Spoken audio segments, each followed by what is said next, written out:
1971 का एक ठंडा नवंबर का दिन पोर्टलैंड ओरिगोन के एयरपोर्ट पर एक आदमी एक ब्लैक सूट पहने हाथ में एक ब्रीफकेस लिए फ्लाइट का टिकट खरीदता है। कुछ घंटों बाद वो आदमी हवा से गायब हो जाता है और पिछले 50 सालों से दुनिया उसका राज सुलझाने में लगी है। ये है डीबी कूपर का केस।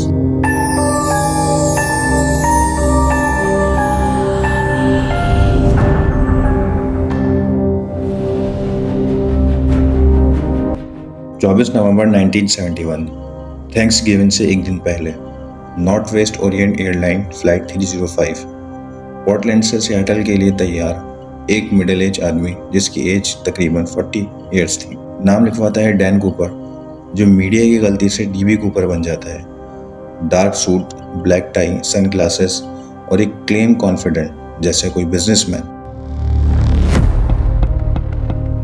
सब कुछ नॉर्मल होता है। प्लेन उड़ता है। कुछ देर बाद कूपर एक एयर होस्टेस को छोटा सा नोट देता है। होस्टेस कैजुअली नोट पॉकेट में रख लेती है क्योंकि वो समझती है कि ये नोट एक फ्लर्ट है, क्योंकि एयर होस्टेस की एज तकरीबन 23 साल होती है। लेकिन कूपर कहता है, miss you better read that note, I have a bomb. और वो नोट पढ़ने के बाद वो कहता है कि आप मेरे बराबर में बैठ जाएं। और वो अपना ब्रीफकेस खोल के एयर होस्टेस को दिखाता है। एयर होस्टेस उस बैग के अंदर कुछ रेड तार्स, कुछ रेड वायर्स और कुछ सिलेंडर्स देखती है, जिससे वो घबरा जाती है और बराबर में बैठे रहती है। नोट में डिमांड लिखी होती है कि उसको तकरीबन 200,000 कैश चाहिए, 4 पैराशूट, 2 आगे के और 2 पीछे के, और जब प्लेन सियाटल लैंड करे तो फ्यूल ट्रक रेडी हो रिफ्यूल करने के लिए। एयर होस्टेस का नाम फ्लोरेंस शाफनर था और वो कॉकपिट में बैठे पायलट्स को सारी डिटेल्स बताती है। पायलट्स सियाटल के एयर ट्रैफिक कंट्रोलर से कांटेक्ट करते हैं और सारी बातें बताते हैं। ये खबर एफबीआई तक पहुंच जाती है और उस टाइम पे नॉर्थ वेस्ट एयरलाइन के प्रेसिडेंट डोनाल्ड नैरोप, जिन्होंने एक एफबीआई की मदद से फाइनल डिसीजन को अप्रूव किया और पायलट्स को कहा कि आप सियाटल के ऊपर ही गोल गोल घूमते रहो जब तक हम पैसों का बंदोबस्त करते हैं।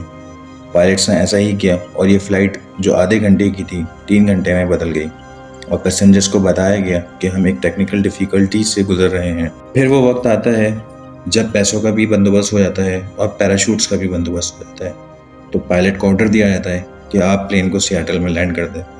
जब प्लेन सियाटल में लैंड होता है तो एफबीआई पैसा और पैराशूट डिलीवर करती है। कूपर अपने सारे पैसेंजर्स छोड़ देता है, सिर्फ क्रू मेंबर के साथ रहता है। पैसा ब्राउन पेपर बैग में था, $20 के बिल्स। अब प्लान का अगला हिस्सा शुरू होता है, मैक्सिको सिटी का सफर।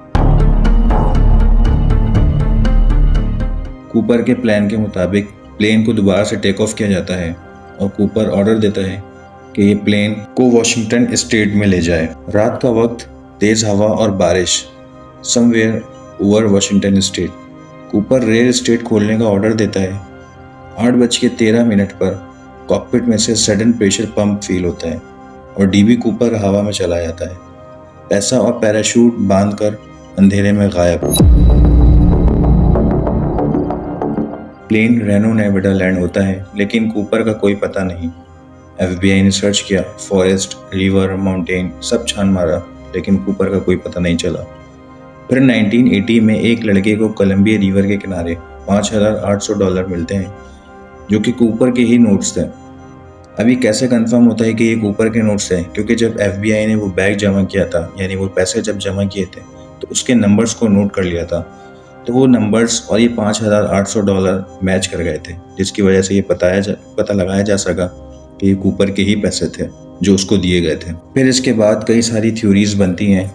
क्या वो सर्वाइव करके सेफ जगह चला गया, या वो मौसम और डेंजरस जंग की वजह से मर गया? फाइनली 2016 में ये केस एफबीआई ने ऑफिशियली क्लोज कर दिया, लेकिन राज अभी भी जिंदा है। और वो राज ये है कि वो पैसे कहाँ गए, या वो डीबी कूपर किधर गया, क्या वो जिंदा बचा या वो मर गया। 50 साल गुजर गए, लेकिन डीबी कूपर का नाम अब भी हवा में घूमता है। क्या वो एक परफेक्ट क्राइम का माइंड मास्टर था, या फिर एक बदकिस्मती का शिकार आदमी? शायद हम कभी भी नहीं जान पाएंगे।